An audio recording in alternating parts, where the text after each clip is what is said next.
Los mongoles, liderados por Gengis Khan, surgieron en las vastas estepas de Asia Central como una de las fuerzas más formidables de la historia. En el siglo XIII, Gengis Khan unificó a las tribus mongolas, conocidas por su estilo de vida nómada, disciplina militar y habilidades excepcionales en el uso del arco y la caballería. Su liderazgo transformó a un grupo disperso de clanes en un imperio altamente organizado y expansionista. Los mongoles adoptaron estrategias militares innovadoras, como ataques relámpago, tácticas de engaño y un uso magistral de la movilidad de sus caballos, que les permitió derrotar a ejércitos mucho más grandes y tecnológicamente avanzados. Conquistaron vastas regiones, desde China y Persia hasta partes de Europa del Este, estableciendo una red que conectaba Oriente y Occidente. El imperio mongol, bajo Gengis Khan y sus sucesores, se convirtió en el más extenso de la historia, facilitando el comercio, el intercambio cultural y tecnológico a través de la ruta de la seda. Sin embargo, el poder mongol no fue eterno. Tras la muerte de Gengis Khan en 1227, el imperio se dividió entre sus descendientes en diferentes kanatos, como el de la Horda de Oro, el Ilkhanato, el Kanato de Chagatai y el Imperio Yuan en China. A pesar de que cada uno de estos kanatos mantuvo un grado de influencia, comenzaron a fragmentarse debido a disputas internas, rebeliones y la creciente presión de potencias locales. La decadencia fue acelerada por la pérdida de unidad entre los líderes mongoles y la adaptación de sus conquistados, quienes aprendieron a resistir sus tácticas. Aunque el imperio como tal dejó de existir en el siglo XIV, los mongoles dejaron un legado imborrable en la historia mundial. Su dominio facilitó la integración de culturas, la expansión del comercio y el establecimiento de un periodo de relativa paz conocido como la Pax Mongólica.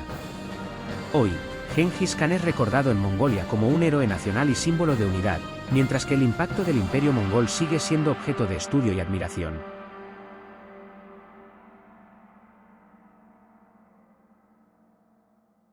Los zulúes, un poderoso clan guerrero del sur de África, alcanzaron su apogeo en el siglo XIX bajo el liderazgo de Shaka Zulu, un estratega militar visionario y carismático. Shaka, nacido en 1787, transformó a los zulúes de una tribu dispersa a una formidable fuerza militar capaz de dominar vastas regiones del sudeste africano.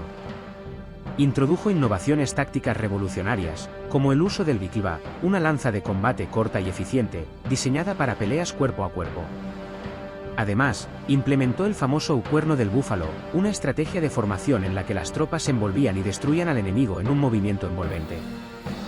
Bajo su mando, los zulúes consolidaron un vasto reino a través de conquistas, alianzas y la integración de otras tribus en su sociedad, creando una identidad zulú unificada y militarizada.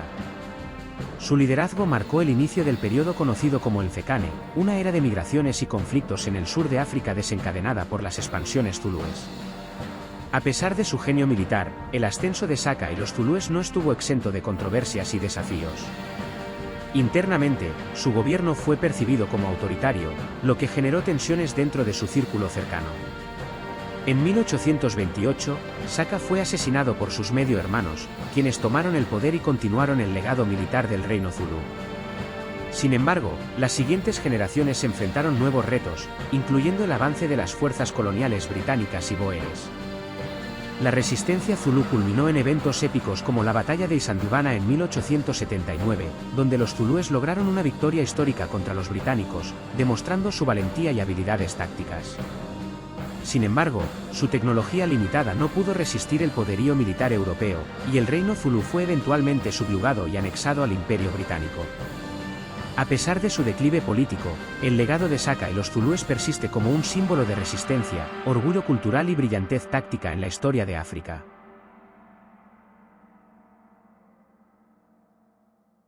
Los espartanos fueron los ciudadanos soldados de la ciudad-estado de Esparta, ubicada en la región del Peloponeso en la antigua Grecia. Su historia comienza alrededor del siglo IX a.C., cuando Esparta emergió como una potencia militar bajo un sistema político y social único diseñado para mantener el control sobre su vasta población de ilotas, campesinos esclavizados. Esta estructura fue establecida tras las reformas de Licurgo, un legislador mítico que creó el sistema educativo y militar conocido como la Goge. Desde una edad temprana, los niños espartanos eran separados de sus familias para recibir un riguroso entrenamiento físico y mental que los preparaba para la guerra. Esparta se organizó como una sociedad militarizada, con valores como la disciplina, la lealtad y el sacrificio colectivo en el centro de su identidad. este enfoque permitió a los espartanos forjar un ejército temido en toda Grecia, y su valentía se hizo legendaria en batallas como la de las Termópilas, 480 a.C., donde un pequeño contingente de 300 espartanos liderados por el rey Leónidas resistió heroicamente contra el vasto ejército persa de Jerjes. Sin embargo, el declive de Esparta comenzó en los siglos IV y III a.C., cuando su modelo militarista mostró sus limitaciones frente a los cambios en el panorama político y militar de Grecia. Tras su victoria en la Guerra del Peloponeso contra Atenas, 431 a 404 AC, Esparta alcanzó el cenit de su poder, pero su rígida estructura social, su dependencia de los hilotas y su falta de innovación tecnológica y económica la dejaron vulnerable. Su derrota en la batalla de Leuctra, 371 a.C., a manos de los tebanos, liderados por Epaminondas, marcó el comienzo de su declive. Aunque Esparta continuó existiendo como una ciudad-estado, perdió su hegemonía militar y fue eclipsada por otras potencias griegas, como Macedonia bajo Filipo II y su hijo Alejandro Magno. En última instancia, la llegada del dominio romano en el siglo II a.C. redujo a Esparta a una ciudad de interés arqueológico y turístico para los romanos, poniendo fin a su legado como una potencia militar independiente. A pesar de ello, los espartanos siguen siendo recordados como un símbolo de disciplina, coraje y sacrificio. Los vikingos, liderados por Leif Erikson, llegaron a América alrededor del año 1000, casi 500 años antes que Cristóbal Colón. Según las sagas nórdicas, Erikson y su tripulación navegaron desde Groenlandia y desembarcaron en lo que hoy conocemos como la costa de Canadá, en un lugar llamado Vinland, probablemente Terra Nova. Este viaje fue posible gracias a su avanzada tecnología naval y su habilidad para la navegación, que les permitió explorar tierras desconocidas en busca de nuevos territorios para comerciar y establecerse. Aunque su presencia en América no tuvo el impacto duradero que el viaje de Colón generó, su llegada muestra que exploradores europeos conocieron el continente antes de lo que generalmente se cree. El clan de los Leones de la Media Luna, conocido como Asad al-Hilal, nació en las escarpadas montañas del Levante, una región donde la dureza del terreno y los cielos iluminados por la media luna moldearon a sus guerreros. Su historia se remonta a la época de Khalid al-Asad, un legendario líder que unificó a las tribus dispersas durante una invasión extranjera que amenazaba su territorio. Según las leyendas, Khalid, conocido como el León del Levante, lideró una resistencia feroz, utilizando el conocimiento de los pasos montañosos y la fuerza colectiva de su pueblo para derrotar a un enemigo superior en número. Tras su victoria, estableció un código de honor basado en la lealtad, el equilibrio y la justicia, jurando que los leones protegerían siempre a los débiles y castigarían a los opresores. Su emblema, la media luna plateada acompañada de un león rugiente, simboliza tanto la fuerza como la sabiduría, dos valores centrales en su filosofía. Con el tiempo, el clan se consolidó como una fuerza legendaria en la región, respetado por su disciplina y temido por su implacabilidad en el combate. Los guerreros del clan son conocidos por su resistencia física y mental, capaces de luchar en condiciones extremas y superar desafíos imposibles. Sus tácticas incluyen formaciones de escudos casi impenetrables y combates cuerpo a cuerpo donde prevalece su destreza con espadas de acero forjado en las montañas. Además, los leones de la media luna mantienen una conexión espiritual con la naturaleza, creyendo que la luna creciente les otorga su fuerza renovadora y su intuición en la batalla. Aunque su fama se basa en su poder militar, también son mediadores y protectores, conocidos por establecer treguas entre tribus y resolver conflictos con justicia. Su legado perdura como símbolo de valentía, equilibrio y liderazgo en el Levante.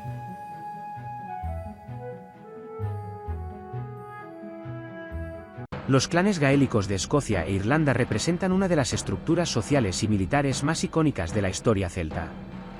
Surgieron como comunidades tribales organizadas en torno a lazos de parentesco, con un fuerte sentido de identidad colectiva. Cada clan estaba liderado por un jefe, quien tenía autoridad tanto militar como política, y protegía a los miembros del clan y sus tierras. Los clanes estaban profundamente arraigados en su entorno, con territorios bien definidos que incluían montañas, valles y bosques que les proporcionaban sustento y defensa natural. La vida del clan giraba en torno a la agricultura, la ganadería y, en tiempos de conflicto, la guerra. Los guerreros gaélicos eran reconocidos por su destreza en el combate, utilizando armas como la espada larga celta, escudos redondos y lanzas. Además, la música, la poesía y las tradiciones orales jugaban un papel importante en preservar la identidad cultural y transmitir historias de valentía y honor.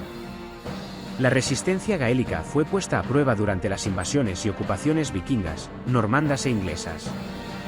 En Irlanda, los clanes lucharon ferozmente contra las incursiones vikingas durante los siglos IX y X, con algunas alianzas entre clanes para defender sus tierras. En Escocia, los clanes desempeñaron un papel crucial en las guerras de independencia escocesa contra Inglaterra en los siglos XIII y XIV, bajo líderes como William Wallace y Robert de Bruce, quienes dependían del apoyo de clanes como los MacDonald y los MacLeod. La geografía montañosa de las tierras altas escocesas y las tácticas de guerrilla utilizadas por los clanes resultaron eficaces contra ejércitos más grandes y mejor equipados.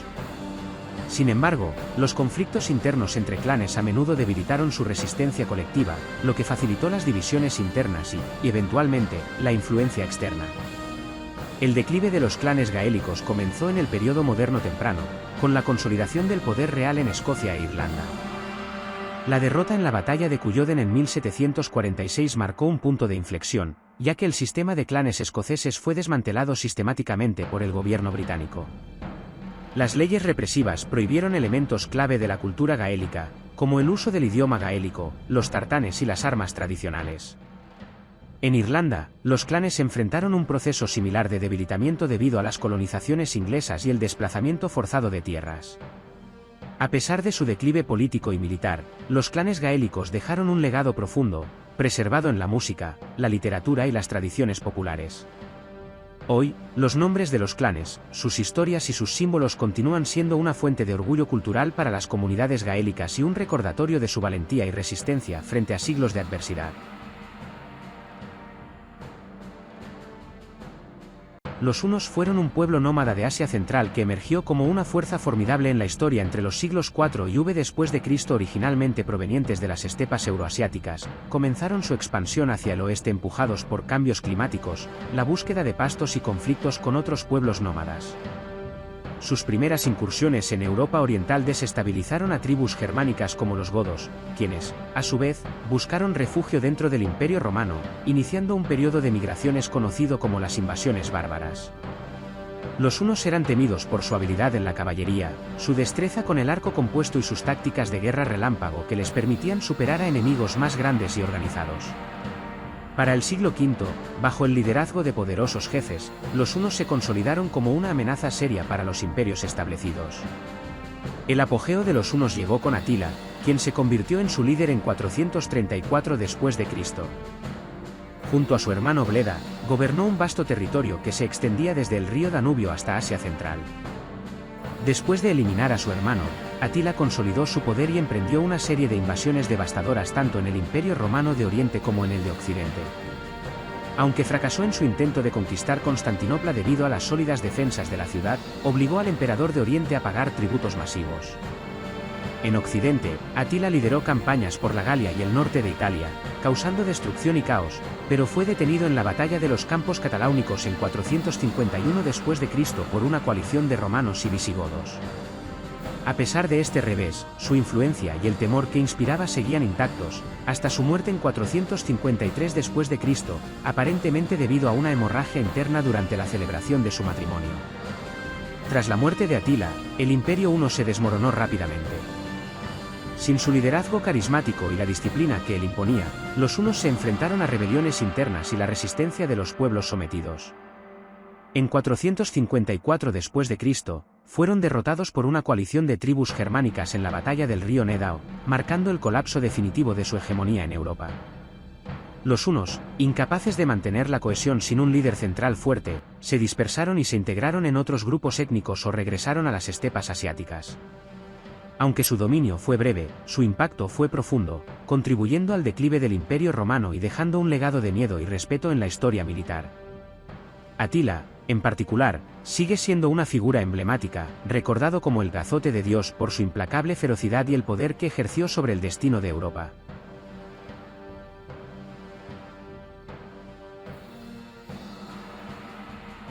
El clan del Fénix de Arena, conocido como Al-Akra al-Ramli, tiene sus raíces en los vastos y áridos desiertos de Arabia, donde la vida exige ingenio y tenacidad.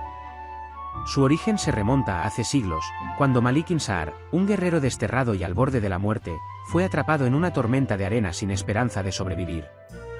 Según las leyendas del clan, Malik fue guiado hacia un oasis oculto por un fénix dorado que apareció entre las dunas, un ave majestuosa que brillaba con una luz intensa en medio del caos. Inspirado por esta visión, Malik interpretó el encuentro como un mensaje divino: debía unir a los dispersos habitantes del desierto bajo un propósito común, creando una hermandad que viviera según los principios de justicia, resiliencia y renacimiento. Así nació el clan del Fénix de Arena, un grupo que aprendió a prosperar en uno de los entornos más hostiles del mundo, convirtiéndose en maestros de la estrategia, la emboscada y la supervivencia. A lo largo de los siglos, el clan se consolidó como un poder legendario en el desierto, temido y respetado tanto por aliados como por enemigos. Sus guerreros desarrollaron habilidades excepcionales, como la capacidad de moverse rápidamente entre las dunas, desaparecer sin dejar rastro y usar el entorno a su favor para derrotar ejércitos más grandes. Vivían según un estricto código de honor, defendiendo a los débiles y castigando a aquellos que abusaban del poder. Los líderes del clan, llamados portadores del Fénix, son seleccionados a través de pruebas de resistencia y sabiduría, que incluyen sobrevivir durante semanas en el corazón del desierto sin ayuda. La simbología del Fénix, que representa el renacimiento eterno, se refleja en sus tácticas y en su fe inquebrantable de que incluso en las peores adversidades, siempre encontrarán la manera de resurgir. Hoy, los descendientes de Alakra al-Ramli mantienen viva la tradición, recordando al mundo que la verdadera fuerza radica no solo en las armas, sino en la voluntad de levantarse una y otra vez. Los samuráis fueron la élite guerrera de Japón durante el periodo feudal, existiendo aproximadamente desde el siglo X hasta finales del siglo XIX, cuando su clase fue abolida durante la restauración Meiji. Originalmente sirvieron como protectores de las tierras de los señores feudales, daimios, pero con el tiempo se convirtieron en la columna vertebral del sistema político y militar japonés. Su vida estaba regida por el bushido, el camino del guerrero, un estricto código de honor que enfatizaba valores como la lealtad, la disciplina, el respeto y el autocontrol.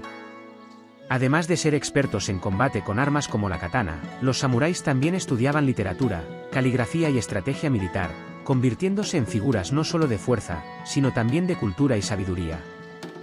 Durante el shogunato Tokugawa, 1603 a 1868, un largo periodo de paz, muchos samuráis se convirtieron en burócratas, aunque mantuvieron su identidad guerrera. Su era terminó oficialmente en 1876 con la prohibición de portar espadas en público, lo que marcó el fin de una de las tradiciones más icónicas de Japón, pero su legado cultural sigue vivo como símbolo de disciplina y honor. El templo Shaolin, fundado en el año 495 después de Cristo durante la dinastía Wei del Norte, se convirtió en un centro cultural y espiritual en la provincia de Henan, China.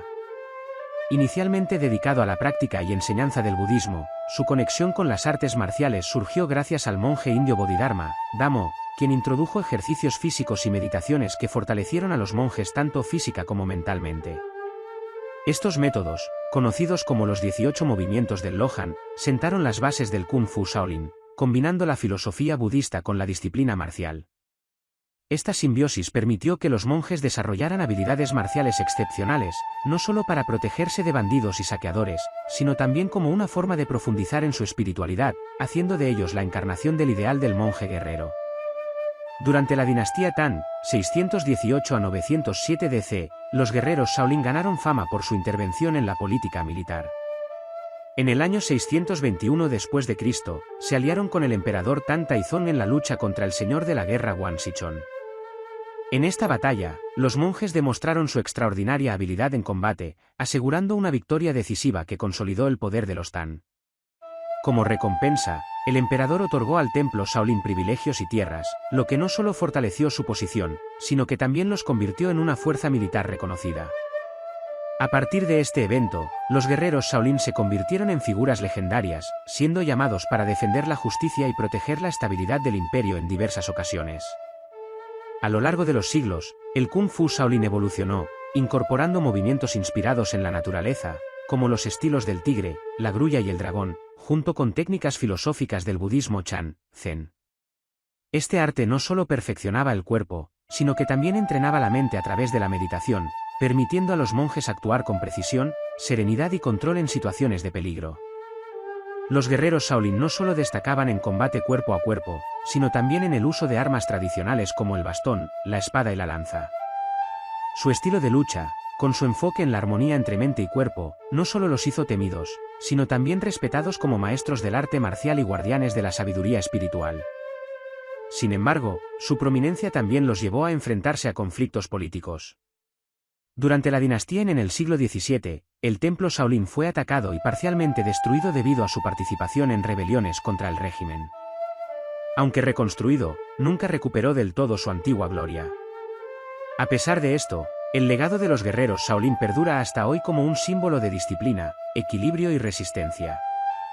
El templo Shaolin sigue siendo un centro de enseñanza y peregrinación, donde las tradiciones del Kung Fu y la espiritualidad se mantienen vivas, inspirando a generaciones de practicantes y admiradores en todo el mundo.